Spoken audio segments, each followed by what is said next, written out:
Assalamualaikum semua, kembali lagi di channel Hanef Thought. Kepada yang baru menonton channel ini, aku ada buat siri mengenai motosikal SYM ADX-TG yang aku pakai ni. Jadi jangan lupa tekan button subscribe dan button loceng untuk notification. Okay guys, so hari ni aku nak pergi servis motor ni. So aku rasa sempat lagi kot nak ucap selamat Hari Raya dekat semua. So sepanjang bulan puasa itu aku tak buat video sebab memang sangat busy dan juga aku pun kurang sihat. Suara pun tak ada, sekarang ni pun baru lepas baik, baru ada suara untuk vlog. So aku start balik lah vlog. Untuk bulan ni aku akan banyakkanlah siri untuk motor SYM ADX-TG ni. So sekarang ni aku on the way nak pergi ke M-Force Kajang. Aku nak servis motor ni. So sekarang ni mileage dah 8,000. Kiranya yang ini adalah servis yang ketiga lah. So yang first servis hari tu aku buat masa mileage 1,000. Lepas tu aku lajak mileage 5,000. Dan yang ni 8,000 lah. So untuk jarak setiap servis tu bergantung pada minyak yang korang pakai dan juga korang punya penggunaan lah. Macam aku boleh lajak ke 3 ke 4,000 kalau aku pakai yang fully static lah. So far memang aku akan pakai yang fully static lah. So macam yang sekarang ni aku dah lajak 3,000 lah. Sebelum ni mileage 5,000 servis dan yang ni adalah 8,000. So next servis aku rasa aku akan servis pada 10,000. 10,000 tu aku akan servis dan aku rasa aku nak check sekali aku punya bahagian CVT lah. Nak tengok dia masih okey ke tak. Kalau ikutkan pada buku, dia kata untuk servis CVT pada mileage 20,000 tak silap. 20,000 tu kena tukar belting semua. Tapi 10,000 ni aku just nak buka dan cuci je lah. Masuk Pekan Kajang ni, oi, dia jadi serabut sikit. Sebab jalan dia ni kejap 2 lane, kejap 1 lane. Lepas tu lori-lori besar ni pula masuk. Alright, dah sampai.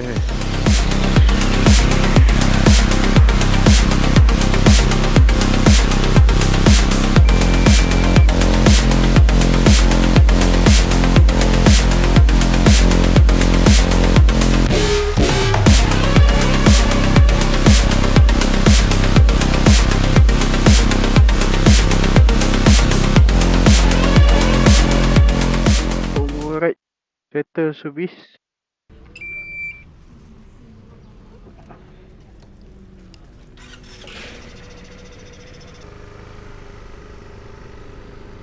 Okay, so tadi total servis semua dalam RM160. Minyak hitam 2, oil filter 1. Oil filter dalam RM48 je tu. Minyak 112 kot satu. Untuk fully static aku pakai M-Force oil. Sebelum ni pakai Motul. Motul pula tak ada stok, so ada M-Force oil. So aku ambil M-Force oil lah. So fully static dengan oil filter 160 saja. Okay, untuk next service 10k. Untuk 10,000 ni agak crucial gak sebab 10,000 ni akan check CVT lah. CVT ni selalunya untuk 10,000 dia akan check dia punya, dia cuci je lah, settle cuci apa semua. Kalau tak ada benda nak kena tukar, okey lah.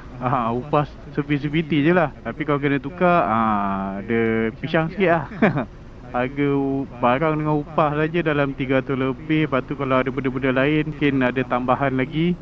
So kalau sekali dengan servis maybe dalam 600-700 macam tu lah. So dah kena standby lah.